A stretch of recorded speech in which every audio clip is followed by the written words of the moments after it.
May the words of my mouth and the meditations of all our hearts be ever pleasing in your sight, O God, our strength and our Redeemer. Amen.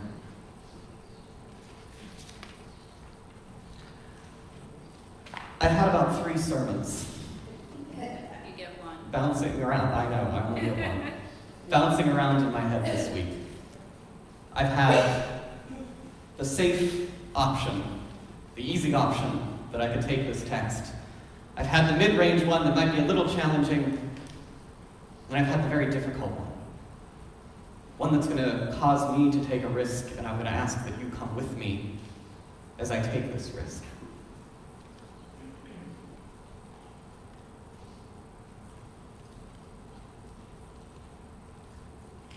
This story about the demon swine,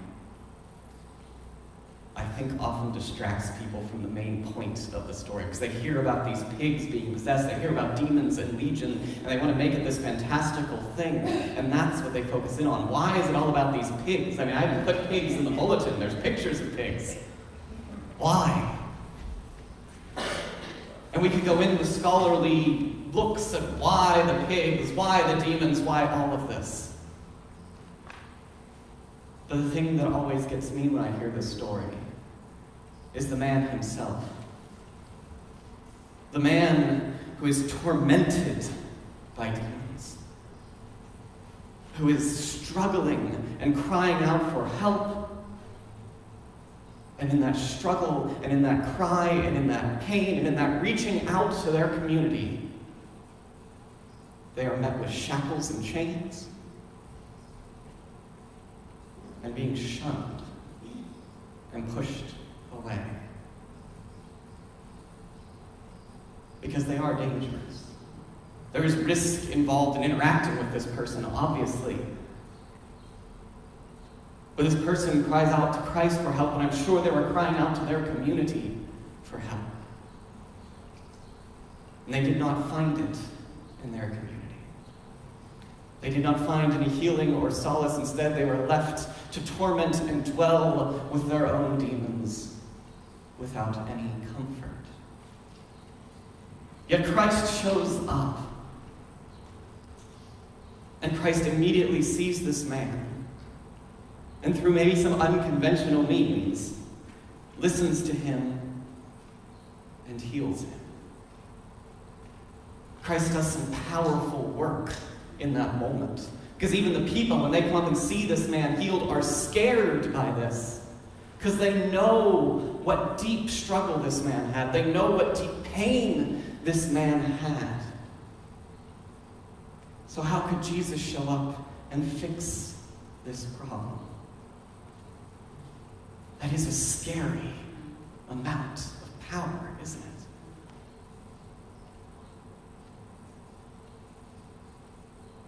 And then Jesus has to leave, because they ask him to leave, because they don't want to be around that. And that's maybe understandable, isn't it?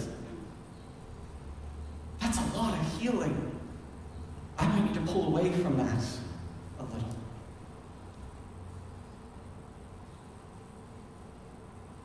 And the man who has been outcast from his community, who has been shunned and pushed aside, begs Jesus, "Let me come with you. Let me be with you. You healed me, and there is nothing for me here. These people hate me. They've pushed me aside for who knows how long. They didn't welcome me, and I don't think they'll welcome me now.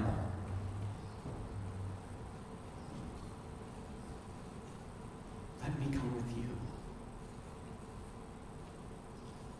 But Jesus says no. Jesus doesn't let the man come with him. And this may seem, and in some ways is, kind of a mean act, or at least one that's difficult to understand. Because Jesus is supposed to be compassionate. Jesus is supposed to be one who heals and who helps. So why not? Why can't this man tag along? But Jesus gives this man a charge. He says, "Go and tell what the Lord has done for you. Go and tell what healing God has done for you. Stay in this community and testify to the love and the healing that you have experienced. And what's under that, not just the love and the healing they experienced as God, but also testify to your whole story. Remind them how you were excluded. Tell them about how it felt to be left out and shunned in your time of need. Tell them how it felt to be cast away in that moment of deepest trouble.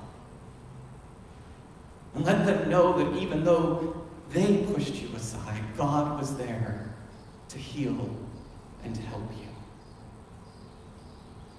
And invite them into a newer community.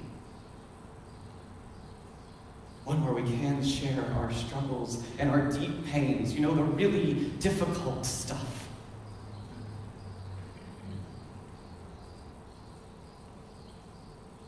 Because that's where the risk is about to come right now. Because we don't often share the difficult stuff, do we, in church? We might plan something, or we make it look pretty, or we put it in a nice box, or we want to add a button to it so at least it ends nicely. We don't want to sit with it. And often we don't want to bring up those difficult topics. I'm in too much debt. Anything having to do with sex. My family has disowned me. I'm pregnant. I don't know what to do. I'm getting older and I don't know how to handle it. My friends are dying and I feel alone. Any of these deep, difficult issues. We don't bring them up. And in that deafening silence, people assume they can't. Now I'm going to share a personal story. And I want to assure you that I'm in a much better place now than I was when this happened to me. And I want to assure you that I've done the work I need to do to be in a place to tell this story. But that doesn't mean it's not emotional sometimes when I tell it. I also want you to know that it might change how you think of me a little. I'm taking a risk. So I hope this goes okay. Around junior year of college, I had just met Mark, actually, my husband. We had about 3 dates. We'd known each other about a month. It was right after Christmas, and I got a text from someone I knew. Someone, in fact, that I had known rather intimately. And they said, I am just tested HIV positive. And you're at risk. And you need to get tested too.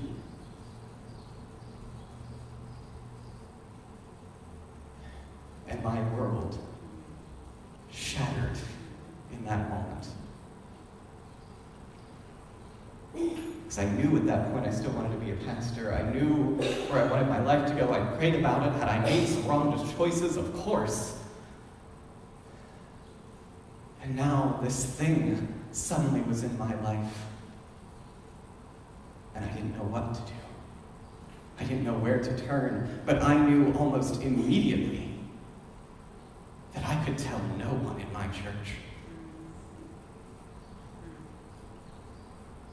Because my church had never talked about anything like this. My pastors had never brought anything like this up. What was I going to do with this? What would they do with this? What if they told someone? I hadn't even entered candidacy yet, but what if they told someone? What if I am positive? What if I have to live with this for the rest of my life?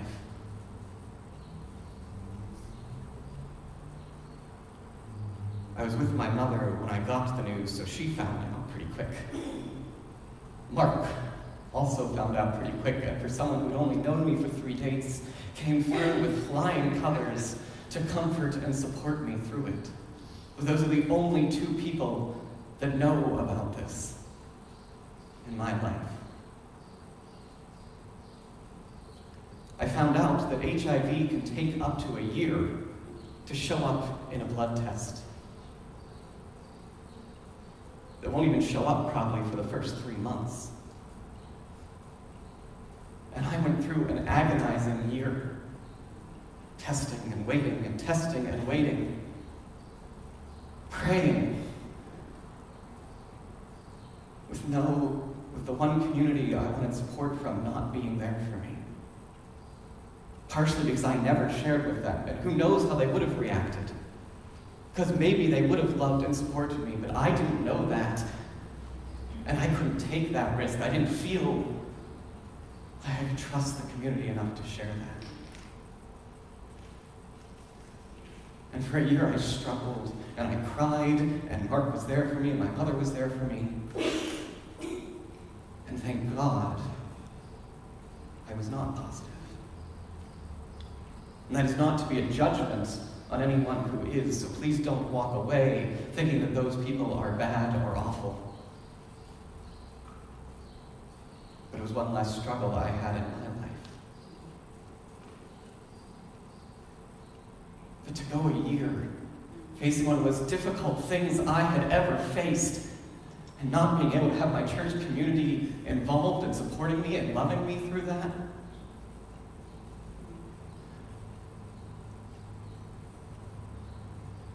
But in a way, it pushed me.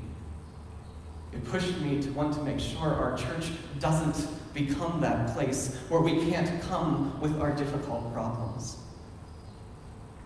It pushed me to want to make a church where we can talk about these things, where we can engage them and we can know that our community is there for us, that they'll listen. And there might be a little judgment, there might be a little struggle, and there might be a little difficulty in learning to understand it, but we can bring it here. We can confront those problems. We can deal with these things.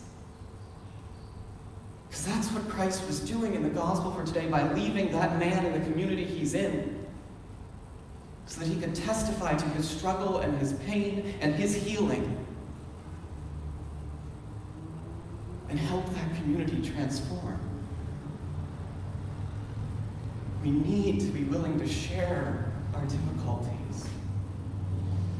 And that's an intimate place to be. That's a vulnerable place to be. I fought all week as to whether I should do this. It's not easy. But if we can't share these things in church, where can we share them? If we can't bring our problems to the body of Christ here in this place, even the deep, difficult ones, what are we doing?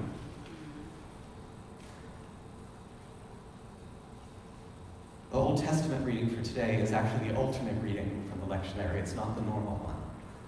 But it's one of my favorites. The first time I had to preach on it was actually for the ordination of Danny Phelps. And I love it because Elijah goes up on the mountain and God says, I am coming. Come out and stand on the mountain. There is a great wind. And we know God has shown up in wind before, don't we? We know that God has been in storms. Think Jonah, think Noah. God's presence has been in a storm, but God's presence isn't in the storm this time. Then there's an earthquake. The earth shaking, and we know God has shown up in earthquakes before. But God's not in the earthquake. Finally, there's fire. Think burning bush. God has shown up in the fire. We know this. We know God will be there. Yet God isn't there. And then there's silence. Absolute, utter silence. And in the most non-traditional point, and the point we least expect, that's where God made God's presence known.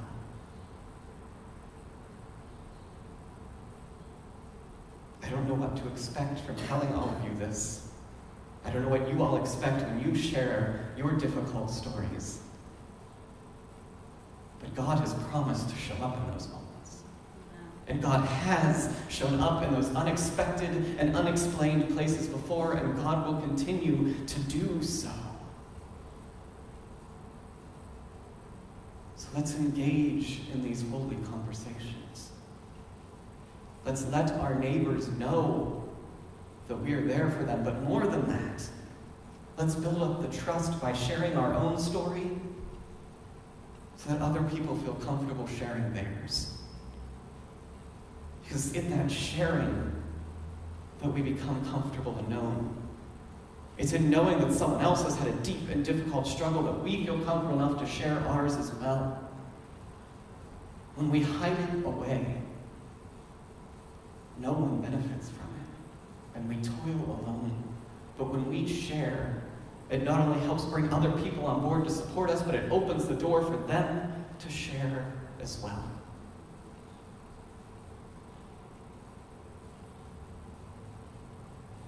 There are plenty of people that this church has pushed to the fringes, that this church has said you don't belong, or people who assume that the church says you don't belong, like I did with my problem.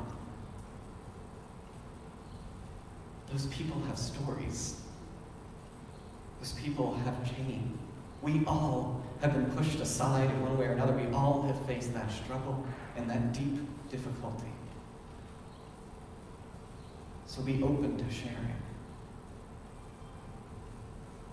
Be open to testifying, because that's what it is. And know that God will show up in that unexpected place, and know that you're opening the door for others to share as well. Amen. Amen.